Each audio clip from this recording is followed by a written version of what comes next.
Assalamualaikum warahmatullahi wabarakatuh. Wadia balad dongeng Ki Agus Jago di mana wae ayana. Alhamdulillah wa syukru ala ni'amillah.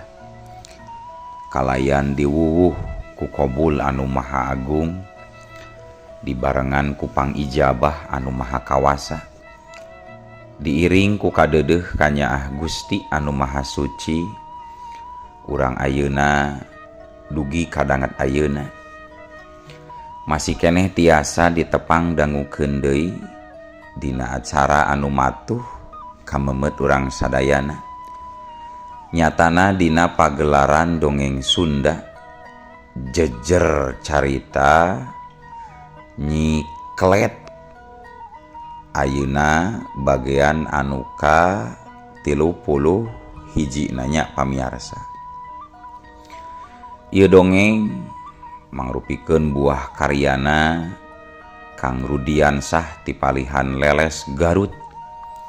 Kangge Kang Rudiansah ngahaturkeun rewunuhun laksaketi kabingahan, rehna parantos ngintunkeun naskah sakaligus ngawidian mamang kangge medar ieu dongeng dina kandaga dongeng Ki Agus Jago ieu. Atuh sumangga kanu teu acan subscribe kantun subscribe heula, ngarah langkung pogot sareng langkung sumanget deui ka si mamangna dina enggoning medar ieu dongengna. Nging hilap di like di komennya nu saseueur-seueurna. Lainna naon mamang masok bingah gitunya upami maosan komentar-komentar ti para wargi sadayana teh. Kalintang bingahna deui upami mah link video mamang ieu dipangeserkeun atanapi dipangbagikeun. Atuh ngarah teu nyangkolong tingkana waktos sumangga ayeuna mah urang lajengkeun deui dongeng Nyi Klet bagian anu ka 31.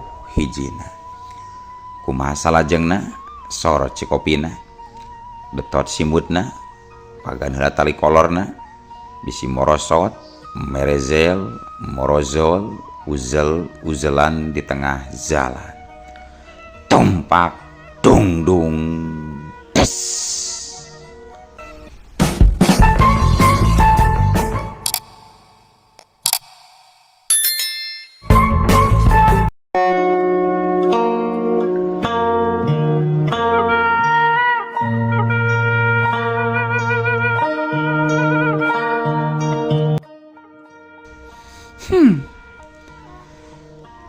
Andika teu percayaeun Cupu Manik, kajen teu percaya mah kula arek mantog ayeuna keneh deuleu. Ceuk Nyi Klet bari arek ngabelesat ninggalkeun eta tempat.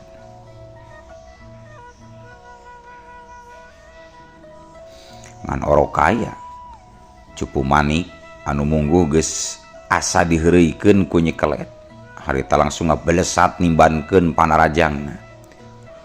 Kurang ajar, montong kabur sia, ya Kolebat belesat.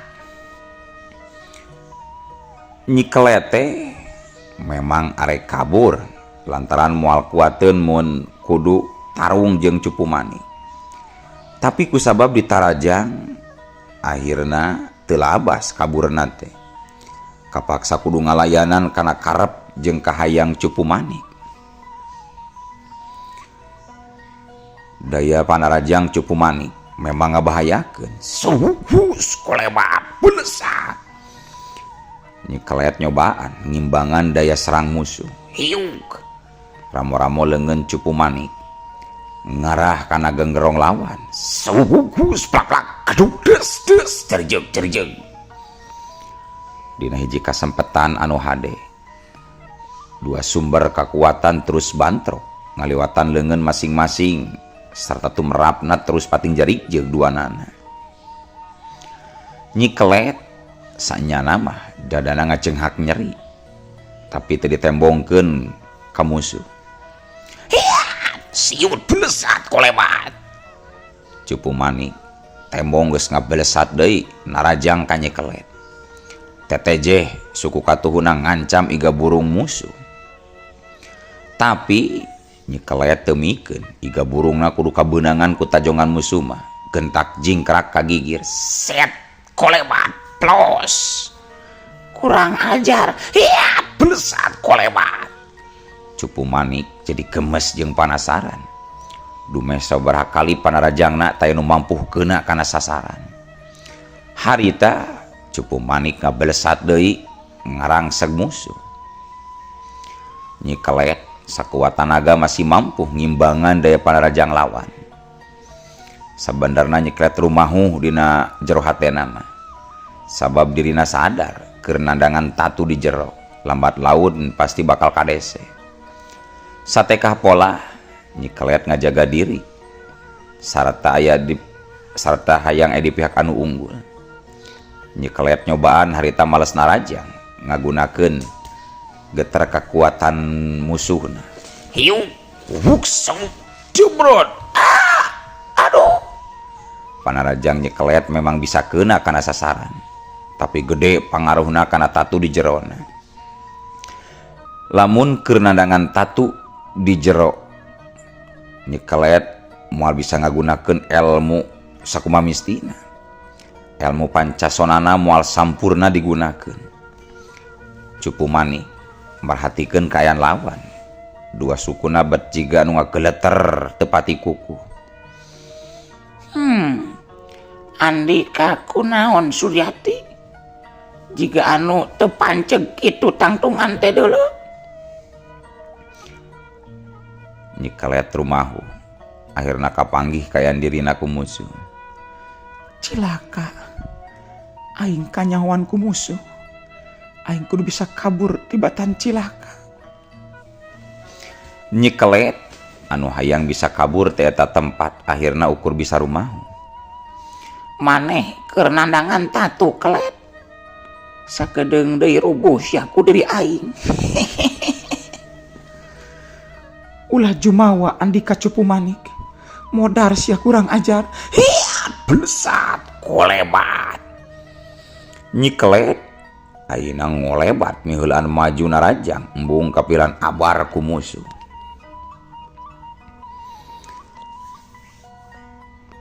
Hiat. Tapi beki kuat Nyikelet naker tanagana, beki karasa ngacedugna kana dada. Jadi teu bisa luasa dina ngalakukeun tata gerak. Daya panarajangna mampu diungkulan ku Cupu Manik. Malah Cupu Manik dina hiji waktu anu hade mampu ngasupkeun panarajangna ka Nyikelet. Hiat. Hiu kolebat cebrot des. Carijeg. Nyikelet ngagerung nahan ka nyeri bari ngajarijeg. Cupu Manik asa menang angin meureunnan. Harita ngolebat deui nyusul tapus ku panarajang susulan dina daya panarajang anu leuwih ampuh. Hiat belesat kolebat. Sateka pola Nyikelet ngajaga diri. Sedengkeun hayang kabur teh eta tempat mungguh can bisa sabab dirangseg tuluy ku musuh. Katutup celah pikeun pikabureun. Hiu cemrot jelebet des. Cengkang. Tarig-deug. Pikeun kadua kalina Nyikelet kadeseh terus kabeunangan deui ku panarajang musuh. Tina sungutna katempo ngalai getih hirup lalambaran. Tatu di jerona tanda nambahan parna. Tapi mun seug kaayaan musuh keur teu nandangan tatu di jero mah, Cupu Manik yakin moal mampu ngadeseh musuh. Tetep pangartina memang edi sahandapeun Nyikelet. Nyikelet masih kene ngahegak ngatur napasna, netep seukeut kanu jadi lawan. Kumaha Kelet? Karasa gempuran panarajang kaula. Cupu Manik, mentong sombong Andika kurang ajar. Kula can rumah sakatiti pangarti eleh jajaten ku Andika deuleu. Namun masih kurang karasa iya gempuran panarajang kuring. Rasakeun deui panarajang kadua. Hiya! Cupu Manik beki tambah segut we ngalakukeun panarajang ka Nyi Kelet. Dumeh dirina keur aya di luhur angin. Nyi Kelet masih usaha satekah pola pikeun ngungkulan kagarangan Cupu Manik anu nafsu hayang ngabinasa ka dirina.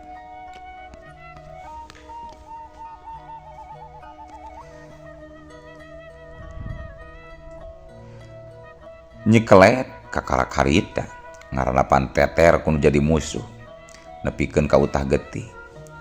Rangsegan Cupu Manik munggu hebat.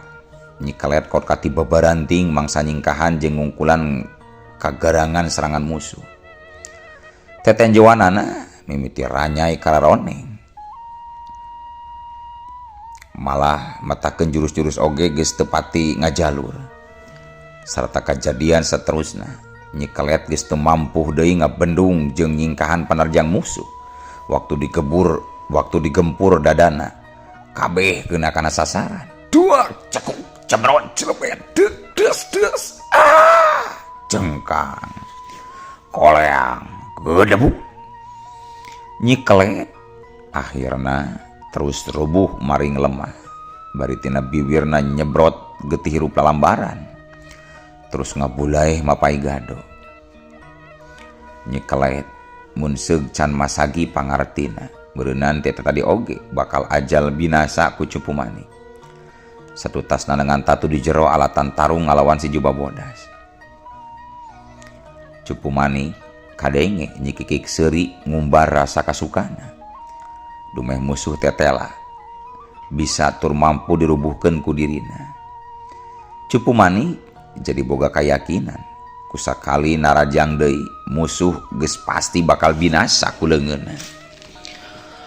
Modar sia Kelet tukang tipu. Nyawa salaki aing kudu digantian ku nyawa sia kurang ajar. Cupu Manik tetep nyangka kalong gendot binasa teh ku Nyi Kelet. Sakali deui si kalong gendot lain dibinasa ku diri kula Cupu Manik. Aing moal percaya gitu baik karena caritaan Andika Kelet tukang tipu. Rasakeun sia modar si Andika Kelet hiat sro. Cupu Manik tembong nyilangkeun dua leungeunna luhureun dada bari naker kakuatanana. Sarta ngadadak tina leungeun samet siku barijil besi-besi ipis jeung marencos tur sareukeut. Nandakeun Cupu Manik memang keur ngagunakeun ajian wesi parangpang. Sedangkeun Nyi Kelet harita keur nyobaan ngawatek ajian pancasonana, tapi harita mangadadak laas poho deui kalimahna. Sabaraha kali dicobaan pikeun dirapal kalaka sirahna ngadon jejedudan nyeri. Ajiku pancasona aku cuma nang ing alam dunya. Nyi Kelet muringis bari nyabakan sirahna anu ngajedud nyeri. Tarimakeun sia nasib anu bakal tumiba ka diri Andika Kelet. Hiat. Cupu Manik kadenge ngagero bari ngakibegeun dua leungeunna ka kenca jeung ka katuhu. Sarta ngadadak besi-besi mencos jeung sareukeut teh tembong pating belesat ngarah kana badan Nyi Kelet. Tapi samemeh besi-besi mencos jeung sareukeut bener-bener keuna kana sasaran. Ngadadak harita hiji cirim ngolebat terus nyamber badan Nyi Kelet. Sekaligus mapak besi-besi mencos tur seukeut ditepak ku leungeun kenca eta nu anyar datang. Belesat kolemat setkep splak-plak celeng-celeng kolemat les. Kajadian saterusna memang hebat. Besi-besi anu marencos tur sareukeut teh waktu beunang ditepak ku eta jirim langsung bubuk ancur jadi lebu. Sedangkeun jirim anu nyamber Nyi Kelet langsung ngolebat ngiles ninggalkeun eta patempatan. Cupu Manik lain deui kagetna mangsa ngarandapan eta kajadian. Kuciwa jeung hanjelu gumulung jadi hiji ngakidir nafsu lain memeusan, huntuna kekerot nahan amarah.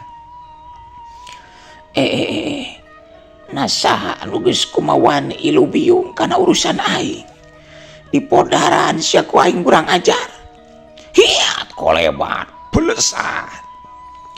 Cupu Manik ngabelesat nyusul anu kabur mawanyi kelet. Tapi lebeng anu diudag taya tapak lacakna belesat. Cupu Manik ngabelesat kawetan, belesat ka kulon, sarua taya kalangkang. Eueuh tapak-tapakna acan. Pon kitu di teang ka kidul tetela sarua teu katempo juringkang-juringkangna acan. Nasaha eta mangkluk teh dibawa ka mana si kelet. Mun kapanggih deui ku aing moal diantepkeun sia di podaran sekalian dua anak ku aing. Cupu Manik kukubuk belesat. Akhirna Cupu Manik ngajugjug ka Guha Kalong, tempat paranti neundeun tawanan. Blus asup ka jero guha, laju keprok 3 kali. Teu lila torojol pasukan Jubah Hideung anggotana si Kelong Gendot anu masih satia tembong daratang ti rohangan khusus. Cupu Manik laju ngagero ka sakabeh anggota Jubah Hideung anu daratang. Kula karek mulang tas nindak si kelet. Mewe modar tah mangkluk teh kuleungeun kaula. Mun segeueuh anu ngahalangan mah kana tindakan kaula. Saha nu parantos ngagagalkeun padamelan salira teh atuh Nyimas. Ayo urang jorag Nyimas. Nya eta kula oge kaget. Eta mangkluk teh mungguh teu bisa diudag. Gerakanana cepet pisan jadi teu kanyahoan sasahana. Kuring nyeri hate Nyimas.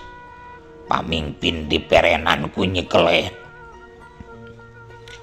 Komo kula pamajikanana leuwih nyeri hate deui deuleu Jubah Hideung. Tapi aneh, si Kelet naha beteu ngaku. Keukeu nuduhkeun ka si Jubah Bodas cenah anu geus ngabinasa Ki Kelong Gendot teh. Si Jubah Hideung unggeuh. Memang licik si Kelet teh Nyimas. Daek ngalakukeun tapi embung tanggung jawab. Dina kayan keur kitu, ti lawang guha ngadadak aya nu pating belesat. Rombongan Jubah Hideung arasup ka eta jero guha. Di antarana anu terus nimbrung ngomong. Memang bener anu mati ni Kalong Gendot lainnya Kelet, tapi si Jubah Bodas. Meh kabeh pating rareret kanu alanyar datang. Sarta Cupu Manik kadenge nembalan bari muncer. Mane pasti ngabela ka si Kelet sabab geus hianat ka salaki aing. Wajar Andika mun wani ngomong kitu deuleu. Teu pisan-pisan Nyimas. Kuring nyarita teh saujratna. Tah ieu kabeh oge saksian kasnan nyaraksian jeung nyarangun kana kajadian nu sabenerna Nyimas.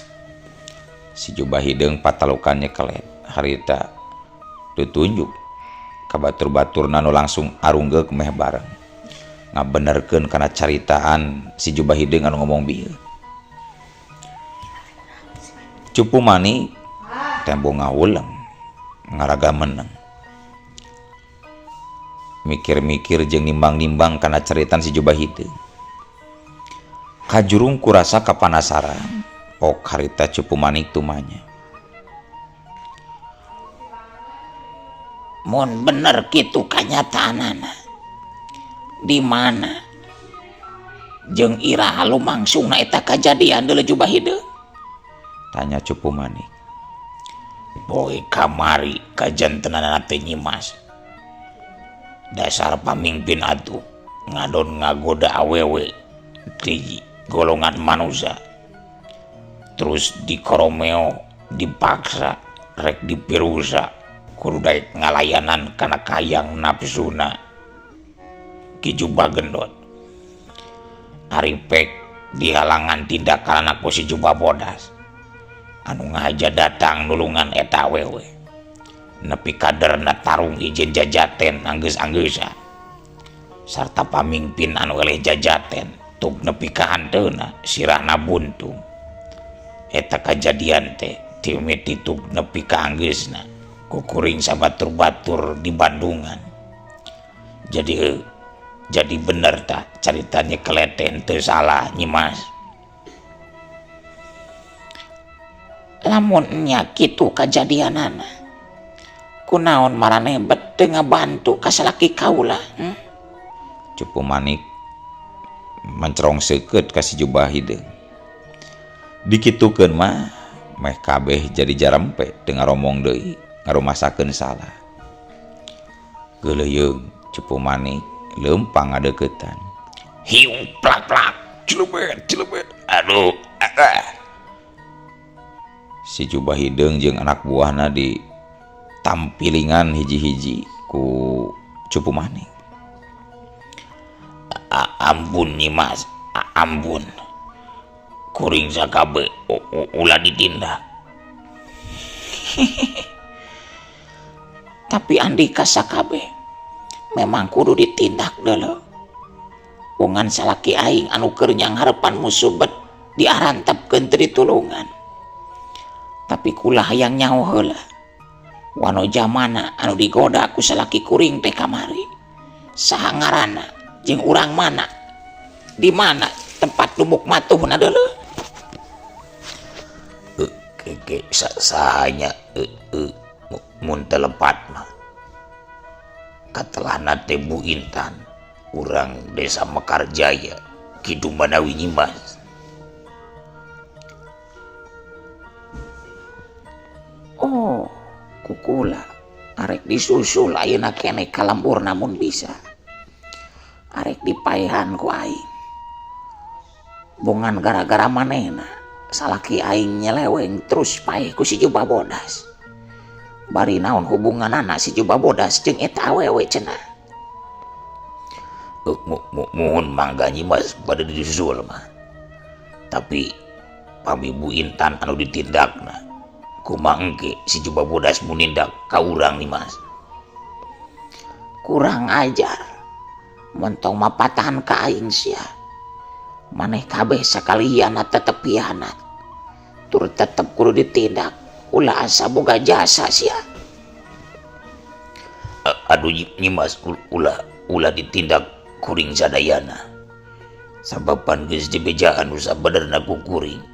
Oge dijelaskeun sa anu geus digoda ku salaki Nyimas. Kurang ajar. Aing cik keneh ngomong baseuh keneh letah oge deuleu. Ulah asa boga jasa. Sabab tetep Andika kabeh salah jeung kudu dihukum.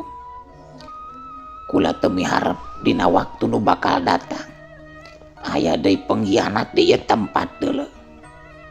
Kanggota kula nu masih satia tindak eta maranehna sakabeh gebruskeun kana jero sumur poek deuleu. Mohon mangga Nyimas, ayo. Iya, kencang aja. Mana kudu digebruskeun kana sumur poek sia. Pikeun ngajakeun hukuman. Si Jubah Hideung anggotana Cupu Manik anu masih satia gancang nyered anggota sejena anu dianggapna geus hariana. Tapi kabeh anu dituduh hianat langsung barontak ngalawan kanu rek nyangkala. Atuh di jero guha teh jadi ribut silih tarajan. Sedengkeun kayaan di luar guha anu masih keneh anggang ti lawang guha. Tembong aya rombongan jalema loba anu nuju ka eta guha kalong. Rombongan warga lembur desa Mekarjaya nu karek datang eta teh dipimpin ku Lurah Parman jeung RT Suha katut RT Dodi. Warga lembur kadenge beuki tarik patinggorowokna. Hukum nyekelet, hukum. Diselang ku ngaracungkeun leungeun katuhuna ka luhur bari nyerekelan pakarang seukeutna masing-masing. Cupu Manik waktu ngadenge kanu patinggorowok di luar guha langsung ngebelesat ninggalkeun anu keraribut. Aya nu salah paham. Marukana si Kelet masih kene aya di dieu. Ku aing kudu gancang dihadang jeung dibere tindakan eta mangkluk deh. Cek Cupu Manik bari langsung ngebelesat keluar guha. Set belesat kolebat goyabag. Warga lembur waktu ningali Cupu Manik keluar teh meh kabeh jadi pating rarenjak. Disangka jurig beureum nu datang teh meureunna. RT Suha jeung RT Dodi katut Lurah Parman ukur kaget teu riweuh pahibut cara nu sejen. Komarana bari jil tina pasamonana anu mungguh gede kawani jeung kaludeung. Hei, manusia. Aya naon bet daratang ka dieu bari marawa pakarang seukeut sagarupa sia. Lurah Parman bari tetep tenang dina sikapna. Kadenge nyarita ngandung pananya. Mana Nyi Kelet? Kadieu sina kaluar. Si Kelet mah aya di Gunung Kurumun deuleu. Nah bet datang ka dieu. Sabab ieu mah tempat cicingna anggota si Jubah Hideung, anak buah salaki dewek sia.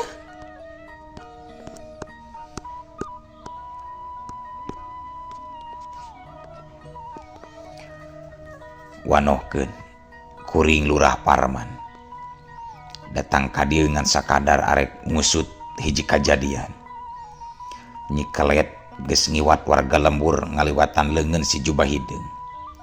Warga lembur anu ngaran Apud korban teh kitu tah Jubah beureum.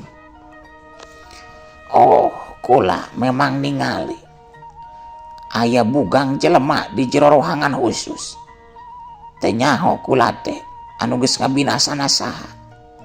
Pakulitanana sepakoneas jiga kapas. Tapi omat tong nyalahkeun kuring mun nyaho si Kelet anu jadi pokalna. Moal kuring memang moal nyalahkeun anjeun dumeh ratuna Jubah Hideung. Sabab anu nyulik Jang Apud mah geus dibinasa ku si Jubah Bodas alatan ngagoda awewe ti alam manusia. Oh, kitunya. Cupu Manik neuteup antep ka Lurah Parman. Mang Toto maju ka hareup bari pok ngomong. Anak kuring pasti eta anu jadi bugang teh. Cik, urang teh angka jero gua Palurah. Abdi panasaran Palurah. Cek Mang Toto ngajakan asup ka jero guha. Tenang Mang Toto, tenang. Ulah kaburu ku nafsu. Keun. Kuring sorangan anu bakal ka jero guha. Cik Jubah beureum bisa teu kuring sorangan anu ka jero guha. Hayang mastikeun kumaha kayan jalma anu tinggal bugang teh bener eta teh Apud atawa lainna. Hayu. Leuwih hade kitu. Anjeun anu asup ka jero guha mah teu kudu ngabri. Lurah Parman unggeuh terus seuri leutik kalayan ngandung harti.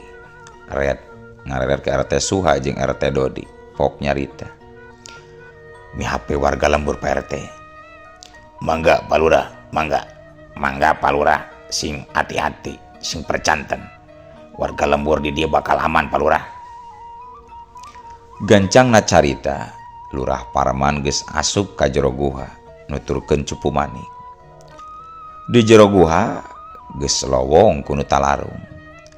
Tawanan digebruskeun kana jero sumur poek pikeun ngajalankeun hukuman salaku anu hianat.